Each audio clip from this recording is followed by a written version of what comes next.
Welcome to 101 on God 101. Our guests today are authors, musicians. They're married, and they are Rhonda and Jason Halbert. And they just came out today with their second book in a trilogy. Welcome. Thank you. Thank Thank you you. so much for having us, Julie. It's good to see you again. Okay, so the first book was a bestseller on Amazon called Caretaker. And this follow up book that is just released today is Servant. Yes. Yes. Okay. Um, tell for people who haven't read Caretaker, tell us what this trilogy is about. It's a suspense thriller. Yes. Yeah. We call it a cozy supernatural thriller. By no means is it horror. We're delving in the seen and the unseen, and it's a trilogy on how the spiritual and the natural can interact. We were brought up to know that supernatural has a huge effect of us on the physical, but we're exploring through fiction, through a story we've created, how things we can do in the physical might actually affect things in the spiritual realm. Rhonda, you and your husband, you came out with this book under the name, your initial, his initial, R.J. Halbert. What was it like collaborating with your husband, writing, especially both coming from a music background? That's right. It was absolutely different, but so fun. Never dreamt of being an author. I don't think it's anything we ever talked about when we got married. We've always been in the music business. So we felt compelled to tell this story, and it felt very natural for the two of us. We have our specialties. He's really good at the mystery, the Easter eggs, the lore. And I feel like my strengths are really good at creating the character and the heart of the family that's throughout the entire trilogy. So because of that, we each had our different lanes, and that allowed us to be able to work in our strengths and then bring those together to collaborate on this collection of books. Jason, you're a Grammy winner. You have been Kelly Clarkson's musical director since 2003. What made you, how'd you find the time to do this? But what made you want to venture into writing? Honestly, it wasn't a choice. My wife and I, our family, went through a period of what I would consider intense trauma for about 4 years. Rhonda lost her mother to Lewy body dementia through a long struggle. I lost my mother to a brain tumor. We lost about 12 family members during the pandemic, during COVID, and it culminated in losing our home. And I'm aware that everybody has trauma in their life, so we're not unique to that. We just experienced a lot in a short amount of time. And I remember talking to Kelly, and she encouraged, you should write music about it. You should write songs about it. And I found when I was trying to create and write songs, I couldn't separate myself from the production. It wasn't therapeutic for me. And we had Amy Grant on our show as a guest one afternoon, and she took me out to lunch, and I was telling her the story, and she recommended, she said, Jason, I think your family needs something called Saracet. She had worked with PTSD with soldiers, and there was a brain therapy, a non-intrusive sort of neurofeedback that sort of calmed your brain so that you could receive therapy and wisdom through prayer. So I did that, and out of that process, this creativity sparked, and we found ourselves creating this story. And the genesis of the story was my wife and I were sitting in the rubble of our home. It shifted the home off of our foundation. And during the period of losing so much family and some other trauma in our family, in our physical home, we discovered our foundation was rotted. The home we thought we would live in forever would have probably collapsed in about 10 years. It was over 100 years old, and so it exposed things. The same thing, the trauma of all loss in our family exposed a lot of rot in the foundation of our family. And just my wife and I by ourselves sat in that room, and I prayed to God. I said, okay, God, if we'll take on the rebuilding the physical foundation of this home, could you please take on rebuilding the spiritual foundation of our family? And that concept of, could we both partner with God? Could we partner in the physical, rebuilding something metaphorical, while he took care of rebuilding something in the spiritual? And that was the genesis for this story. That's beautiful. And he did. He did, yes. And just this week, we just finished, after 4 years, moving into our restored home. Mm-hmm. And not all the restoration that we've been looking for has happened to our family, but we have a sense and a faith that as we've done the best we could with our part of rebuilding from our rubble, we've seen where God has started the process of rebuilding the rubble in our family. It's amazing hearing your testimony. Rhonda, can you talk to me about both of you are deeply rooted in your faith. Did you grow up knowing God? We did. We both come from faith-based families. We actually grew up in the same church with each other. We've known each other since we were 8 years old. We started dating in 8th grade. We got married at 18. So we've been lifelong friends. We're married 32 years now. Yeah, 32 years. So faith has been the central part of our marriage, our family, our history. And we approach that in the book as well of history. We are diving into aspects of generational curses and how to break that in this trilogy. And that is something that we've sort of learned for ourselves, of learning how to drop the baggage of our history, of our past, of mistakes that our families have made, and learning how to build a better future for future generations.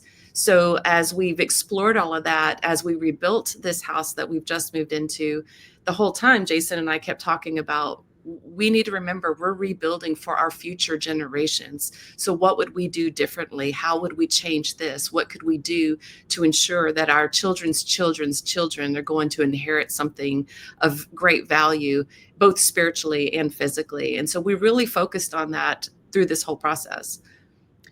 The two of you are parents to 2 children. Your daughter is a cancer survivor. Yes. And Jason, you are surviving cancer yourself, a rare form that you were diagnosed with in January of 2024. First of all, how is your health? How's your daughter's health right now? Our daughter's doing fantastic. She's been cancer-free how many years now? About 7 years cancer-free. We hit the 11-year mark of when we found it. So she's definitely on the other side of it. And I'm at the point, they're not willing to declare that, but we have strong faith that we're on the other side of that. So it's been a journey, as I know you're well aware of. And ironically, it informed how we were working on the second book. In our first book, the characters see these miracles that happen, and you would think his faith would have been built to those miracles, so that the next trauma that hits, he has a stronger foundation to hit it on. That would be our hope. My cancer diagnosis was a complete shock for me. And it threatened to derail. I was given a choice, and one choice meant I would probably never play music again. And you would think that after seeing my daughter miraculously survive cancer, and after seeing all the amazing things happen in my life, you would think I would have been strong. In fact, I spiraled. I wasn't prepared. Sometimes just the word of that diagnosis, the mental aspect of it can be harder sometimes than the physical. And we reflected that in our second book with one of our characters, and his journey sort of reflected mine. And ironically, it put Rhonda once again in the position of caretaker. She took care of our daughter, her mother, and was taking care of me during that time. It's a weird thing. Never question God's goodness in all of it. And sometimes the more you've experienced God's goodness in your life, it's harder to ask for one more good thing. Which I know is not the healthiest way to look at it, but that's what I was struggling with. But we believe that God had great things for us and for our family. And so that faith is what kept me going through it.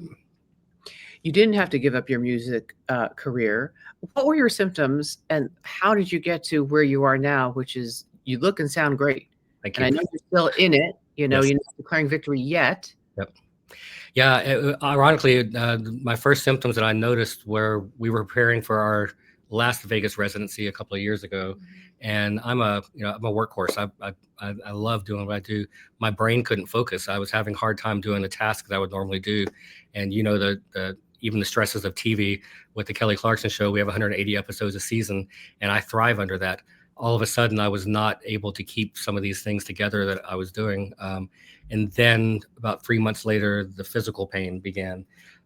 So I went to a doctor, and I remember with our daughter's journey with cancer, sometimes the worst is all the waiting. You do a test and you wait and you wait and you wait and you wait. And so I prayed as I went in. I said, God, I really want clear, decisive answers. And the doctor gave me a diagnosis that you have cancer within about 30 minutes of being there. And I was immediately in treatment the next day. So it was shocking, but fast, and what we wanted. It was just such a rare cancer. There's only 2 hospitals in the nation that deal with this.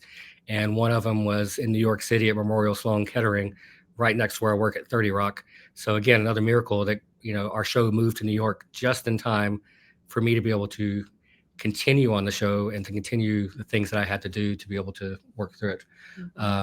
And again, my champion, Rhonda, my caretaker, she never takes, she says, this is what the doctor says, but what does God have to say about this?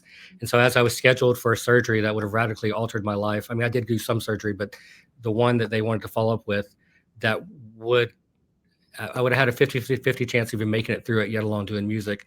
She would not accept that. And she found a trial program at another hospital at Cedars-Sinai, and she got me into that. And it allowed us to not go down a path that they were recommending. And now, a year and a half later, it was definitely the right choice. And in a few months is when the doctor will feel good about calling him cancer-free. So we're waiting for that.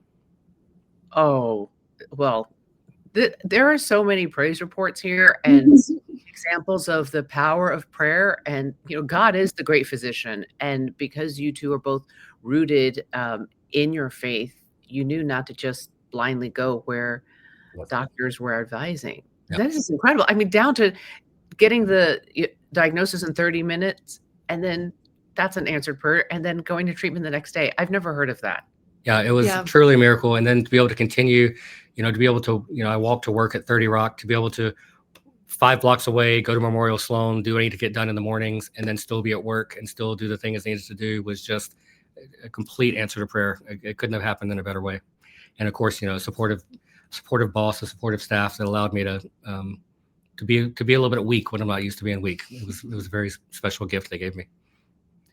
Do either of you think you could have gotten through all of this trauma? And there's been so much you've told me about today, without having God in your life, without having your faith? It's an absolute no. Absolutely not. There were, just being raw and honest, we're not perfect. And we both have hit rock bottom in the midst of the heaviness of that trauma. And speaking for myself, I can remember days of waking up and just going, man, I just didn't want to wake up today. It was too much to carry and too much to feel and too much to process. But I did have that hope, and that still small voice that you're supposed to be listening for would speak to me every day and go, no, I've got you. I've got you. Just get up. Just walk towards me. And I would find myself at my breakfast table at 4 o'clock in the morning or 5 o'clock in the morning because I couldn't sleep. I'm wrestling so much. And he would meet me there. And that was the only way that I could get through it. And he would literally talk to me as if he was in the room, because I was so desperate. I had nothing else to hang on to. So my answer is absolutely not, could not have survived, could not have walked this out, could not be sitting here being interviewed had he not been deeply, deeply rooted in my life. Your testimony is incredible. Rhonda Jason Halbert, the book is out today. It is called Servant, the follow-up to the best-selling novel Caretaker. Thank you both. God bless you and Godspeed. Thank you, Julie. for your time. Thank you.